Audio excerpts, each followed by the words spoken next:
Hey, when we quick, plain old channel message. Um, this is gonna help someone that feels like they have been suppressed in whatever it is that they want to do in life.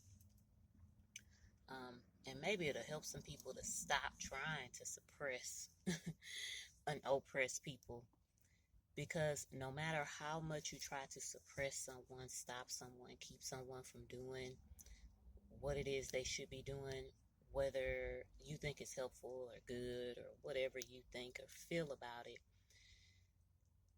this is food for thought. When you try to suppress a teenager from going out and doing the things they want to do, most cases you don't actually suppress anything.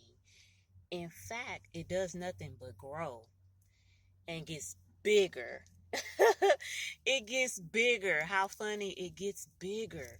So if you try to keep them from partying, what do they want to do? They want to party more. Now what are they doing? Instead of just going to a party here and there, now they're sneaking out to go to a party.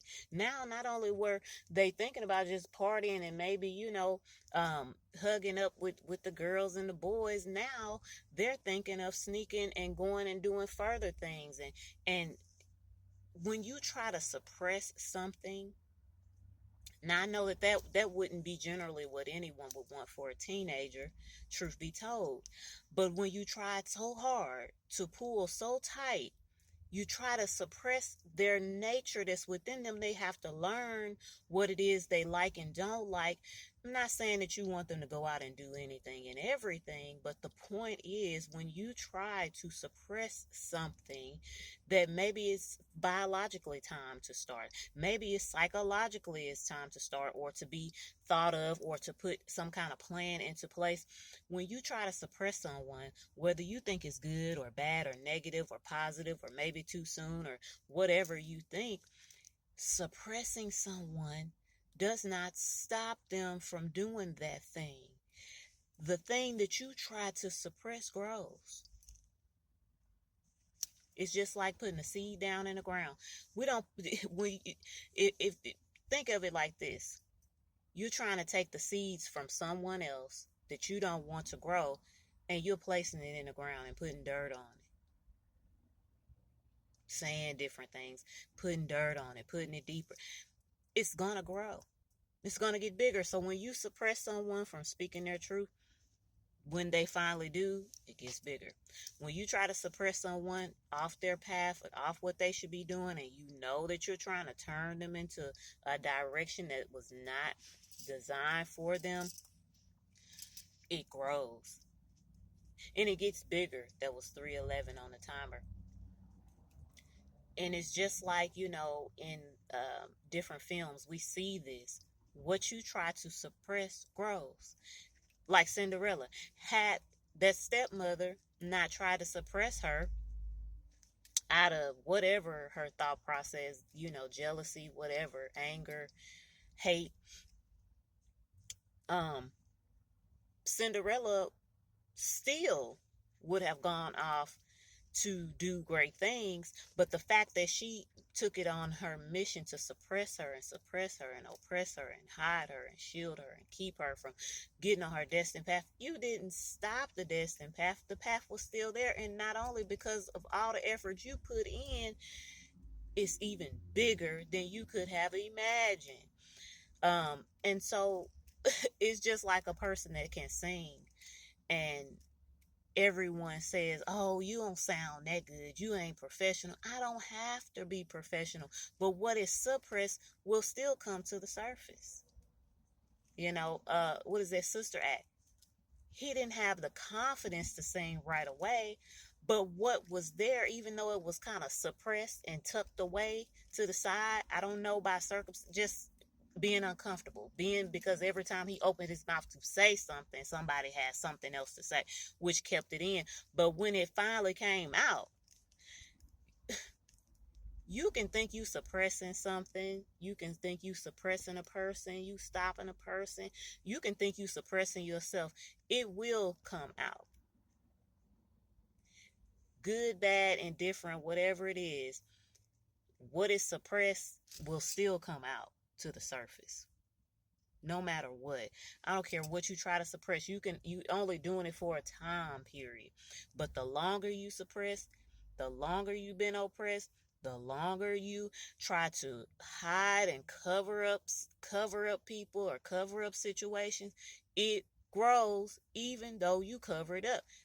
And beloved, they have been covered up, covered up, covered up, covered up, covered up, covered up. It still came looking, and it was bigger and greater than anybody could even think. And that's on the spiritual psychological side. Do you understand? You could be trying to suppress a whole lot of things. Sorry to tell you, what you try to suppress that you don't work through and heal, it's still coming up to the surface, good, bad, or indifferent. Rumors, lies, whatever, skeletons, things you don't want to get out.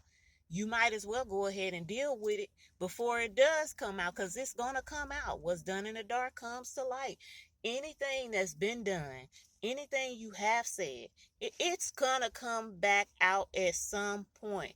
And it might be bigger, on a bigger scale. So you might as well go ahead and accept everything, because it always comes to light. When you're not even wanting it to come to light, it's going to come to light. You could walk around for years knowing good and well, I got this gift, this talent, this gift, and suppress it. It's still going to come out, because if it's meant for you to do, it's going to come out. It's going to be shown. I don't care if you only show it one time. That one time, it still came out. And that's the thing. What is in you will be visible. It's going to come out. What's worked on the inside will be on the outside. What's done under the dark, like a seed under dark ground, will come out to the light. Period. What you think nobody knows, there somebody knows. What you think, don't nobody know that I feel this way. Somebody knows. You could walk around having all kind of thoughts and feelings. There's somebody that knows your thoughts and feelings. So that's the thing is, and some of those things will eventually, they're going to come out because they have to come out. You know, whatever comes out, comes out. Don't suppress anyone, because with you suppressing someone, trying to stop someone, trying to strong arm somebody, trying to keep them from doing what's for them to do, you are elevating that thing. And sometimes I think a lot of parents hold so tight onto their children so hard to harm them, because they know if I keep them from this thing, their little poor little heart is just aching and aching. It's either going to make them burst, it's going to make them do the wrong thing to get to where they want to be. And see, that is harm. To control somebody's every movement 24/7 is harm. Especially when a person starts to get their own mindset, they can go places and do things. If you're trying to harm them by suppressing them, keeping them from doing what they love, you are harming them. To control all kind of people, even in a family, you cannot control your family every move. You don't need to know their every move. That is control. That's a Jezebel spirit right there. And see, people be thinking Jezebel because, oh, a woman got on clothes. That ain't nothing about Jezebel. Women are vain. Men are vain. They want to look good. They want to feel good.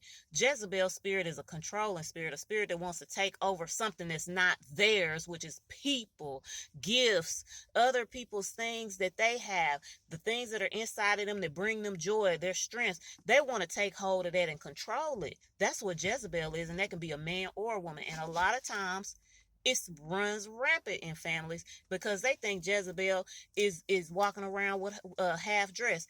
You could be spiritual walking around half dressed and be a believer. Jezebel was about controlling, dominating other people, other people's money, other people's gifts, other people's life, dominating and trying to take control and will